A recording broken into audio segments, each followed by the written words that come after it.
کچھ مفسرین نے لکھا اللہ نے مشورہ کیا تھا فرشتوں سے وَإِذْ قَالَ رَبُّكَ لِلْمَلَائِكَةِ إِنِّي جَاعِلٌ فِي الْأَرْضِ خَلِيفَةً، لیکن کچھ مفسرین کہتے ہیں کہ اللہ کو ضرورت نہیں فرشتوں سے مشورہ کرنے کی. اللہ نے فرشتوں سے مشورہ نہیں کیا، بلکہ رب نے انہیں آگاہ فرمایا تھا کہ میں لگا ہوں زمین پہ اپنا نائب بنا، میں خلافت دینے لگا ہوں زمین پہ. اب یہ تو دینے والے کی مرضی ہے نا اس نے کس کو دینی ہے، یہ تو دینے والے کی مرضی ہے نا اس نے. تو کچھ لوگ کہتے ہیں کہ دینے والے سے زیادہ ہمیں پتہ ہے.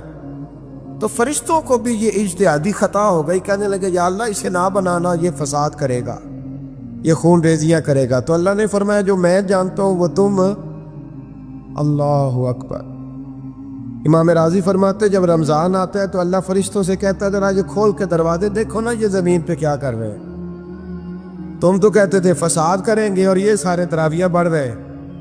تم تو گویا کہتے تھے فساد کریں گے اور یہ تو دیکھو گویا رمضان کے روزے رکھ رہے، یہ تو میری یاد میں نکلے ہوئے. تم کچھ کہتے تھے اور دیکھو میں نے تمہیں کہا تھا نا جو میں جانتا ہوں وہ تم. اللہ نے پھر حضرت آدم علیہ السلام کو تمام زمانے کے علوم عطا کیے، علم سکھا لیا. تو فرشتوں سے کہا تم بھی ان چیزوں کے نام بتاؤ، تو وہ بتا سکے نہیں. اللہ نے فرمایا اب اس طرح کرو آدم کو سجدہ کرو. سب نے سجدہ کیا سوائے وہ. کہنے لگا یا اللہ صرف تجھے ہی کرنا ہے، کرنا بھی صرف اللہ کو چاہیے، پر رب کے آگے بھی جھکنا چاہیے، اور جس کے سامنے رب جھکائے نا وہاں بھی. اور یہ جو عاجزی ہے نا، یہ جو جھکنا ہے یہ علم کے آگے ہے. ہماری مصیبت یہ ہے کہ ہم علم کے آگے بھی گردن جھکانے کو تیار نہیں ہوتے، وہاں بھی ہم خود عالم فاضل بن جاتے ہیں. تو فرمایا کہ سب سے کہا سجدہ کرو، سب نے سجدہ کیا سوائے ابلیس کے. تو پھر ہوا کیا وَكَانَ مِنَ الْكَافِرِينَ، وہ کافروں میں سے ہو گیا. پھر اللہ نے حضرت آدم کو اور جناب حوا کو نا مقام دے دیا جنت میں رہنے کے لیے، اور کہا سارا کچھ کھانا، درخت کے قریب نہ جانا. فطرت ہے نا انسان کی، وہ جستجو کرتا ہے، کہا اس درخت کے پاس نہ جانا. تو حضرت حوا سلام اللہ علیہ کہتے ہیں دل میں خیال رہتا تھا کہ آخر ہے کیا درخت کے پاس. یہی انسان کا عقیدہ توحید ہے کہ جہاں سے رب منع کر دے وہاں وہ منع ہو جائے. اور یہ ان کی خطا نہیں تھی، یہ اللہ کی حکمت تھی، چونکہ رب نے تو پہلے کہہ دیا تھا بنایا ہی زمین کے لیے، تو یہ تو سارا کچھ ہونا تھا تو زمین پہ آنا تھا نا. تو حضرت حوا اور جناب آدم کے پاس شیطان آیا، اس کو نکال تو دیا تھا پر ابھی اس کا جنت میں آنا جانا بند نہیں ہوا تھا، یہ بھی اللہ کی حکمت تھی. تو وہ کہنے لگا تمہیں پتہ ہے بعد میں مر جاؤ گے. تو حضرت حوا کہنے لگی کیا موت بھی آئے گی؟ کہاں، اس کی تکلیف بھی بڑی ہوگی، تو پھر بچیں گے کیسے؟ تو کہنے لگے پھل کھا لو اس درخت کا. تو بچنے کے لیے پھل کھایا تھا. حضرت عیسیٰ علیہ السلام ایک دن پڑھ رہے تھے انجیل، تو آپ نے نبی پاک کا تذکرہ پڑھا، اس سانپ نے سن لیا. تو حضرت عیسیٰ سے کہنے لگا حضور یہ بتائیں کہ وہ نبی پاک ملیں گے کہاں؟ تو حضرت عیسیٰ فرمانے لگے کہ مکے میں آئیں گے اور مدینے میں رہیں گے. تو کہا ملاقات کیسے ہو سکتی ہے؟ فرمایا چلا جا مکے. تو وہ سانپ 600 سال غار ثور میں، اور اس نے 70 جگہ پہ سوراخ کیے. کتنے سال بیٹھا رہا بول کے بتائیے؟ آپ 6 گھنٹے بیٹھ کے دکھائیں، سوال ہی نہیں پیدا ہوتا. ہم بڑے کمزور ہو گئے، ہمارے لیے معاملہ بڑا اور طرح کا ہے. ہماری مرضی کا کوئی بات کرے تو ہم اس سے راضی ہیں. 600 سال وہ سانپ بیٹھا رہا، 600 سال، اور 70 اس نے سوراخ کیے غار ثور میں. لیکن وہ بھی عاشق تھا نا. اور یہاں معاملہ یہ تھا کہ ابوبکر صدیق دعا مانگ کے گئے تھے کہ میں نے کسی کو موقع نہیں دینا، ایک میں ہوں گا دوسرا میرا یار ہوگا. وہ غار ثور کی تو لذت ہی یہ والی تھی، ایک میں ایک میرے محبوب. اس نے 70 سوراخ کیے ہوئے تھے. جناب ابوبکر صدیق نے کہا حضور آپ ٹھہریں، میں ذرا بھی آیا صفائی کر کے. تو نبی کریم علیہ السلام رکے تو حضرت ابوبکر صدیق نے کہیں پگڑی پھاڑ کے رکھی، کہیں چادر پھاڑ کے رکھی، اتنے سوراخ بند کیے تو جو ایک رہ گیا وہاں ایڑی رکھ دی. تو اب وہ سانپ بھی شکوہ کرنے لگا کہ یار تو بھی کوئی نرالا ہی عاشق ہے کہ میں نے تو کسر ہی کوئی نہیں چھوڑی تھی، 70 سوراخ کیے تھے اور تو نے بھی کمال ہی کر دی ہے، یہ سارے ہی بند کر دیے، جو بچ گیا اس پہ ایڑی رکھ دی. اس نے پتہ نہیں کتنے ڈنگ مارے. سانپ کا جب ڈنگ لگتا ہے تو وجود میں بہت زیادہ گرمی پیدا ہوتی. حضرت ابوبکر صدیق کے بارے میں ہمارے شارحین نے لکھا روئے نہیں، وجود اتنا گرم ہوا کہ آنسو ٹپک پڑے. نبی کریم صلی اللہ علیہ وسلم نے فرمایا ہٹا نا ذرا پیر. پھر انہوں نے ہٹایا تو میرے مصطفیٰ میں لعاب دہن لگایا. حضرت ابراہیم ابن ادہم رحمت اللہ علیہ بادشاہ وقت تھے، اللہ سے بڑا پیار تھا۔ رات کو بستر پہ لیٹتے تو دل کرتا میرے اندر بھی اللہ ایسی صلاحیت پیدا کرے کہ میں بولوں تو میرا رب مان جائے، میں بات کروں تو میرا رب میری اس بات کا بھرم رکھے۔ دل میں خیال آتا تھا، لیکن تھے تو بادشاہ نرم نرم بستروں پہ سوتے تھے۔ ایک دن سوئے ہوئے تھے، چھت پہ کسی کے چلنے کی آہٹ محسوس ہوئی۔ بادشاہ کی چھت پہ بغیر اجازت کون گیا؟ کون ہے چھت پہ؟ تو جب مالک کسی کو قریب بلانا چاہتا ہے تو سبب بھی پیدا فرمائی دیتا ہے۔ وہ بندہ تھا کہ فرشتہ تھا، وہ انسان تھا یا اللہ کا پیغامبر تھا؟ اوپر سے بولا، کہنے لگا میرا اونٹ گم ہو گیا ہے، آپ کی چھت سے تلاش کر رہا ہوں۔ بولیے گا، میرا اونٹ گم ہو گیا ہے، آپ کی چھت سے تلاش کر رہا ہوں۔ حضرت ابراہیم ابن ادم کہنے لگے بڑا بیوقوف ہے، بھلا اونٹ کا چھت پہ کیا کام؟ تو وہ اوپر سے آواز دے کے کہنے لگا آپ بھی بڑے بیوقوف ہیں، نرم نرم بستروں پہ خدا کی یاری کا کیا کام؟ نرم بستر بھی ہو، آرام بھی ہو، رب بھی ملے۔ الذین یذکرون اللہ قیاما وقعودا وعلی جنوبہم، اٹھو، بستر چھوڑو، اس کی بارگاہ میں کبھی قیام کرو، کبھی سجدہ کرو، کبھی رو کے اسے مناؤ، کبھی ناز کر کے اسے مناؤ، کبھی اس کے یار پر درود پڑھ کے مناؤ، کبھی قرآن کی تلاوت کر کے مناؤ، کبھی ذکر حسین کر کے مناؤ، کبھی یاد صدیق کر کے مناؤ، کبھی سیدہ فاطمہ کا نام لے کے اسے راضی کرو، کبھی حضرت عائشہ کے تذکرے کر کے اسے راضی کرو، پھر بستر پہ کیوں لیٹے ہوئے؟ حضرت ابراہیم بن ادم فرماتے دل پہ چوٹ کر گئی بات، اٹھا، بادشاہی چھوڑ دی، جنگل میں نکل گیا، اس کی یاد میں لگ گیا، چھوڑ دیا سارا کچھ۔ ایک دن دریا کنارے بیٹھے، سوئی دھاگے کے ساتھ اپنی قمیض سی رہے، پرانے دور کا وزیر گزرا، اسے بڑا ترس آیا، آگے کہنے لگا بادشاہ کیا آپ نے کھپ پایا؟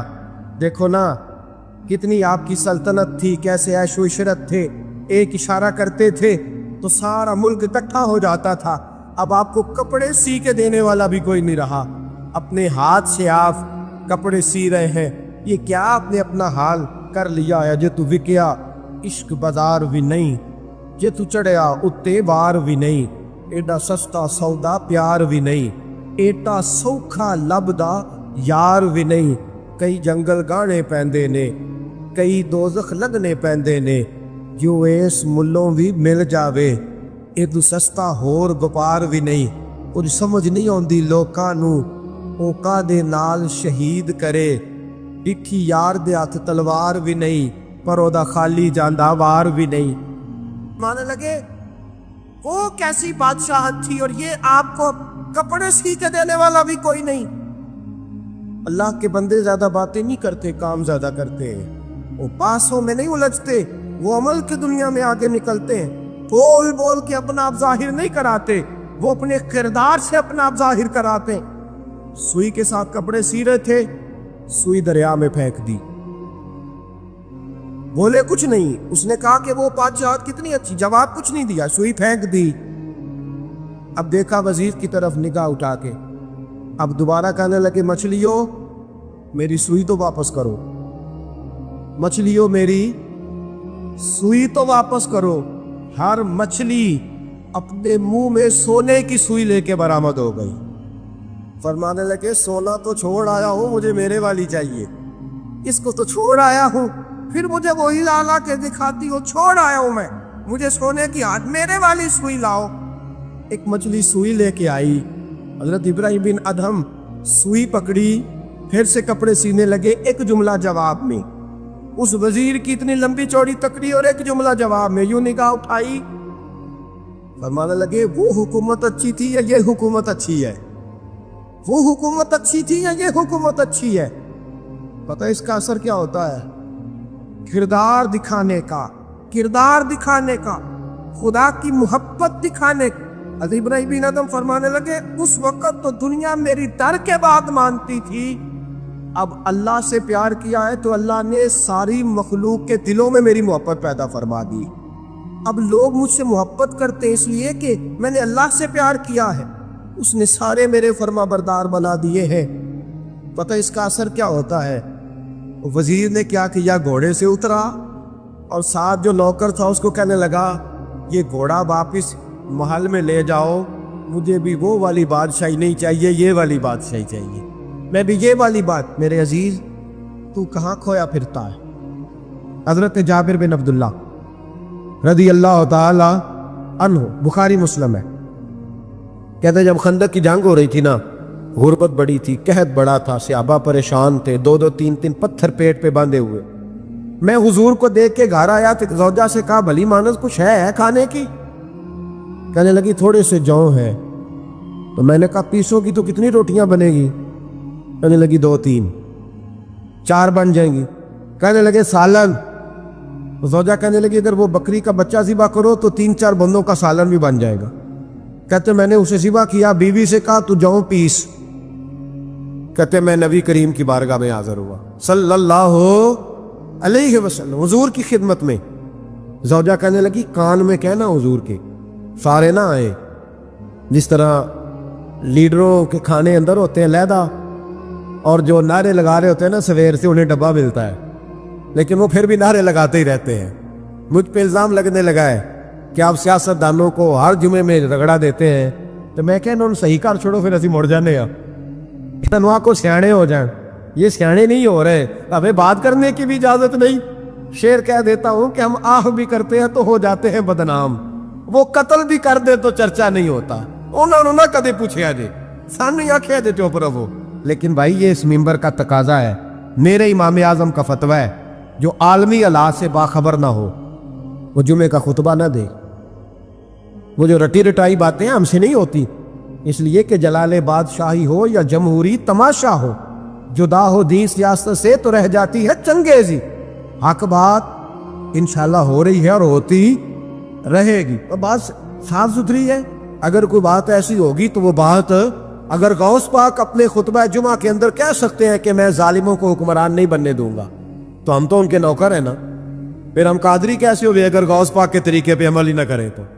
اس لیے مہربانی کرے ہمیں کوئی شخص ایسا مشورہ نہ دے، بلکہ کئی دفعہ ظلم ہوتا ہے، جب کوئی مشورہ دیتا ہے تو عورتیں تو انہوں دل کرتا ہے، اس لیے مہربانی کرے ایسی کوئی مشاورت نہ کرے۔ بالکل جو غلط بات کرے گا اس پہ ہم بولیں گے، اور آہستہ آہستہ نہیں، کھل کھلا کے بولیں گے، بالکل بولیں گے، اس لیے کہ اللہ نے زبان دی ہے، وہ کسی وڈیرے کے قدموں میں بیٹھنے کے لیے نہیں دی، وہ رسول اللہ کے ترانے پڑھنے کے لیے دی ہے۔ ترانے پڑھنے، اگر حضرت بلال رسیوں میں بند ہو کے اور ابو لہب اور عتبہ اتیبہ اور عبداللہ بن جدان اور امیہ بن خلف جیسے لوگوں کے بیچ کھڑے ہو کے کہہ سکتے ہیں نہیں بات جو سچی ہے وہ کی جائے گی، تو ہم ممبر رسول پہ بیٹھ کے نہیں کہہ سکتے؟ اپنے بھی خفا مجھ سے ہے، بیگانے بھی ناخوش، میں زہر حلال کو کبھی کہہ نہ سکا کن، میں کہتا ہوں وہی بات سمجھتا ہوں جسے حق نے ابلائے مسجد ہوں میں توحید کا فرزند۔ اس لیے کوئی شخص اس نہ سمجھے، ہاں یہ بات علیحدہ ہے کہ ہمارا سیاسی ایجنڈا کوئی نہیں، ہمارا ایجنڈا رسول اللہ کی نوکری ہے صلی اللہ علیہ، سیاسی ایجنڈا کوئی نہیں۔ اللہ کے وقت کی محبت تو سیاست کا چلن چھوڑ دیا، ہم اگر عشق نہ کرتے تو حکومت کرتے، وہ بات علیحدہ ہے۔ بہرحال عام دام پر سر مطلب، حضرت جابر بن عبداللہ رضی اللہ تعالیٰ عنہ کہتے زوجہ نے کہا کان میں کیا نام، میں نے کان میں جا کے کہا حضور 2-4 بندوں کی روٹی ہے، آ جائیں کھانا کھا لیں۔ وہ والا رنگ نہیں تھا نا کہ لیڈروں کا کھانا اور کارکنوں کا کھانا چلو اور گل کر لینے، پیران دی یخنی تے روٹیاں پہ ہو کے کہندے حضرت جی بیمار نے تے مرید لنگر کھانے دے شفا ہے، تے میں کہا تم ہی کھا مار تینوں بھی شفا ہو جائے گی، تو اپنے لیے تے چوری پکائی اندر، یہ رنگ وہاں نہیں تھا۔ میرے نبی پاک سید عالم صلی اللہ تعالی علیہ وسلم کے کان میں کہا حضور 4-5 بندوں کی روٹی ہے، حضور باہر نکلے خندق سے، باہر نکل کے فرمایا چلو بھائی سارے، جابر نے کھانا پکایا ہمارا۔ حضرت جابر کہتے میں نے دوڑ لگائی، گھر آ گیا، اور میں نے کہا تجھے تیری مار ہوئے، حضور تو 1000 سے زیادہ بندہ لے کے آ رہے، تو کہتی تو نے کہا نہیں تھا نبی پاک سے 4-5 بندوں کا ہے۔ حضرت جابر کی زوجہ کا عقیدہ سنو، کہنے لگے میں نے تو کان میں کہا تھا، دوسرے نے سنا بھی نہیں، وہ تو حضور نے کہا سارے چلو، تو کہتے ہیں زوجہ مجھے تسلی دینے لگی، کہنے لگی بس پھر جو نبی آ رہے ہیں وہ انتظام بھی کرائیں گے، جو آ رہے ہیں وہ انتظام بھی کرائیں گے۔ کیا کہا مولانا حسن رضا نے، قلم توڑ دیے، کہنے لگے آج جو عیب کسی پر نہیں کھلنے دیتے، آج جو عیب کسی پر نہیں کھلنے دیتے، ارے کب وہ چاہیں گے میری حشر میں رسوائی ہو، دل میں ہو یاد تیری کوچائے تنہائی ہو، پھر تو خلوت میں عجب انجمن آرائی ہو۔ کہتے حضور آئے 1000 سے زیادہ کا لشکر لے کے، اور مجھے فرمانے لگے روٹیاں نہ پکانا، پہلے آٹا میرے پاس لاؤ، اور چولہے سے کھانا نہ اتارنا، مجھے لے جاؤ۔ کہتے میں نے سالن بھی پیش کیا، روٹیاں بھی۔ حضور نے تھوڑا سا لواب دہن آٹے میں ڈال دیا، لواب دہن، تھوڑا سا لواب دہن ہنڈیا میں ڈال دیا، فرمایا اب نکالتے جاؤ اور کھاتے جاؤ، میرا جوتا ہو گیا، اب نکالتے جاؤ۔ حضرت جابر ابن عبداللہ کہتے ہیں 1400 بندے نے کھایا، ہمیں نہیں پتا روٹیاں کدھر سے آئی، اتنی برکت ہوئی پتہ نہیں کدھر سے آئی، سالن پتہ نہیں کدھر سے آیا۔ کہتے ہیں سارے سیر ہو کے کھا لیا تو فرمایا چلو بھی جاؤ جا کے کام کرو، مجھے فرمانے لگے اب تو بھی کھا، آ جا بچے بھی بلا۔ کہتے سب نے کھایا، حضور اٹھ کے جانے لگے تو فرمایا ذرا روٹیاں دیکھ، پہلے زیادہ تھی کہ اب زیادہ ہے، ذرا دیکھنا سالن پہلے زیادہ تھا کہ اب زیادہ ہے۔ تو میں نے کہا نہیں حضور پہلے سے زیادہ ہے، میرے محبوب کے تبرک میں اتنی برکت ہے۔ تو حضور کے وجود سے جو چیز لگ جائے تو اسے قیمتی نہیں سمجھتا؟ کہاں بیٹھ کے دین پڑھا ہے؟ یا ہمیں سمجھا لے یا پھر ہم تجھے سمجھائیں، صحیح تینوں سمجھائیے تو صحیح کر کے سمجھائیے۔ تو ان لوگوں کو گمراہ کرتے ہو، اتنا غلط نظریہ، اس قدر غلط ہو۔ میں نا غار ثور پہ چڑھنے لگا تو مجھے وہاں ایک نیچے صاحب مل گئے، کہنے لگے اتھے کی لین چلے ہو؟ میں کہ تینوں اسی اتھوں میں نہیں پوچھ کے آیا جدو کرو آئے ہیں، اتھوں میں نہیں تینوں پوچھنا بے لیا، تو غلط فہمی دا شکار ہے۔ کہنے لگا وہ تو حضور تو کام سے گئے تھے، آپ کو کیا کام ہے؟ میں کہ ایسے لئے ٹائم نہیں تیرنا گل کرندہ، اس وجہ سے کہ سانوں تے غار ثور پہ یاد ہوں دی ہے۔ وہ واپس آ گئے، عام آدمی تھا، خیر وہ کہیں سے آیا ہوا تھا، اردو بولتا تھا۔ تو میں ایک عمرہ کرنے کے لیے جارانہ سے واپس آیا تو طواف ہم کر رہے تھے، وہ بھی مجھے نظر آ گیا دوڑتا ہوا، میں انہوں آواز مار لی، میں کیا حضرت حاضرہ تے پانیاں سے دوڑیا سنتے تو کا تو چھالا ماری پھر دے او بیائی کولر تے جا بھی رام کر جا کے، کہندے نہیں انہاں دی ادا تے ادا کرنی ہے۔ تو میں کہ اگر تو حضرت حاجرہ دی ادا کرنی تے اسی حضرت ابوبکر صدیق دی ادا کرنی۔ عجیب آدمی ہے بھائی تو، عجیب بات ہے، لوگوں کا فلسفہ اپنا اپنا، اور پھر پکڑے ہم کہ اس بندے کو جو جواب نہ دے سکے۔ ایسا نہ کرو، یہ زیادتی ہے، امت کو اکٹھا کرو، اتفاق۔ یہ مجھ سے سوال کئی جمعے سے ہو رہا تھا، میں اصل میں نا ان موضوعات کو چھیڑتا نہیں، میری طبیعت اور ہے، لیکن کوئی بندہ یہ نہ سمجھے کہ ہمیں جواب نہیں آتا۔ یہ سوال اٹھا تھا، کوئی یہ نہ سمجھے کہ ہمیں جواب اللہ کے فضل سے، اللہ کے فضل سے۔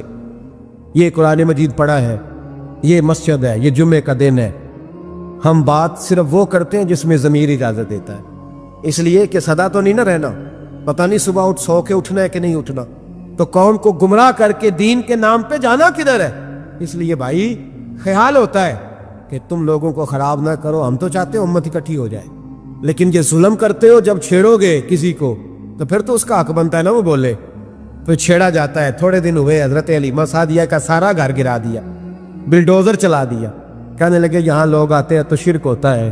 اور میں نے کہا جہاں اللہ کریم نے توحید پھیلانے کے لیے رسول کو بھیجا، 4 سال جہاں نبی پاک رہے، وہاں کیسے شرک ہو سکتا ہے؟ کس طرح کی تو بات کرتا ہے؟ بہرحال جہاں میرے نبی پاک بیٹھ جائے وہ جگہ برکت والی ہو جاتی، اس جگہ کو چومنا مسلمان کا ایمان ہے، اس جگہ پہ سجدہ کرنا مسلمان کا ایمان ہے، اس جگہ بیٹھ کے تبرک حاصل کرنا یہ مسلمان کا۔ میں تو پہلی دفعہ ریاض الجنت میں داخل ہوا تو میرے ساتھی کہنے لگے کیا ہوا؟ میں کہا ادھر آؤ، لوکاں نو اگے جا کے ملنی، سانو ایتھے ہی لب گئی جے، روضۃ من ریاض الجنہ، بار حدیث لکھی ہے، حضور نے فرمایا جو یہاں آ گیا وہ جنت میں آ گیا۔ یہ ہے عرض جنت، یہ طیبہ کی زمین ہے، جنت بھی یہی، مال کے جنت بھی یہی ہے۔ ایک بات اور کرنی ہے، بڑی ضروری ہے، میری بھی اور آپ کی بھی ذمہ داری ہے، اس کو بھی ضرور کرنا چاہتا ہوں، سن لیں۔ محمود غزنوی نا گزر رہے تھے، یہ آپ نے نا میری طرف دیکھنا ہے، یہ بات سنتے ادھر دیکھو، خاص اہم مسئلہ ہے، اس پر بڑا ضروری ہے آپ کا متوجہ رہنا۔ محمود غزنوی کہتے ہیں میرے دل میں خیال آیا کرتا تھا ہمیشہ کہ میں واقعی سبکتگین بادشاہ کا بیٹا ہوں یا معاذ اللہ میرا باپ کوئی اور ہے، اور ایک خیال مجھے آتا تھا کہ قیامت واقعی قائم ہوگی، شک رہتا، اور تیسرا میرے دل میں خیال آتا تھا کہ یہ مولوی بیچارے کمزور سے ہوتے ہیں، تو حدیث پاک میں آتا ہے کہ علماء نبیوں کے وارث ہیں، تو یہ واقعی حدیث سچی ہے یا مولویوں نے اپنی شان کے لیے بنا لی ہے؟ کہتے شک تھے تین، میں کہتا نہیں تھا کسی سے، پر دل میں رہتے تھے۔ ایک دن میں ہندوستان کی ایک گلی سے گزر رہا تھا، تو دین کا ایک طالب علم نے کونے میں بیٹھ کے تھڑے پہ پھٹے پہ بیٹھ کے سبق یاد کر رہا تھا۔ اسے جب سبق بھول جاتا تو ایک ہندو کھتری کی دکان تھی، اس کے اندر چراغ جل رہا تھا اور ایک چھوٹا سا روشن دان تھا، اینٹ نکلی ہوئی تھی، وہاں سے ایک کرن بار آ رہی تھی روشنی کی۔ تو وہ طالب علم جب سبق بھول جاتا تو کتاب روشنی کے آگے کرتا، عبارت دیکھتا، پھر کونے میں جا کے یاد کرتا۔ محمود کہتے مجھے بچے کا ذوق بڑا اچھا لگا، میں نے اسے بلایا، میں نے کہا بچے تم لالٹین کیوں نہیں خریدتے؟ تو کہنے لگا میں یتیم ہوں اور رسول اللہ کا دین پڑھنا میرا شوق ہے، مدرسے میں پڑھتا ہوں پر غربت ہے، لالٹین نہیں۔ کہتے میں نے اسے تھپکی بھی دی اور لالٹین بھی دی۔ میں نے اسے کہا 2 سپاہیوں کی ڈیوٹی لگائی، جب تیل ختم ہو جائے تم نے تیل پہنچانا ہے۔ محمود کہتے زندگی میں بڑی نیکیاں کی تھی پر جتنا سکون آج ملا پہلے کبھی نہیں ملا تھا۔ کہتے شاہ کی نماز پڑھی تو دل میرا ٹھنڈا ٹھنڈا ٹھار، پھولوں کی سیت پہ میں سویا۔ کہتے ہیں آج تو میرے نصیب ہی جاگ گئے، نصیب ہی جاگ گئے۔ کہتے سارا شہر ایسے جیسے پھولوں کی طرح مہک رہا ہے۔ کہتے میں کیا دیکھتا ہوں کہ خواب میں میرے رسول تشریف لے آئے، خواب میری وچ ماہی آیا تے میں گل وچ پا لئیاں باواں تے ڈر دی ماری اکھ بھی نہ کھولاں کتے پھر وچھڑ نہ جاواں۔ اور کسی شخص نے کہا تھا چر ہویا مینوں ترلے لیندیاں کدی موڑ میرے ول واگاں، خواب میری وچ ایک وار جے آویں میں ساری عمر نہ جاگاں۔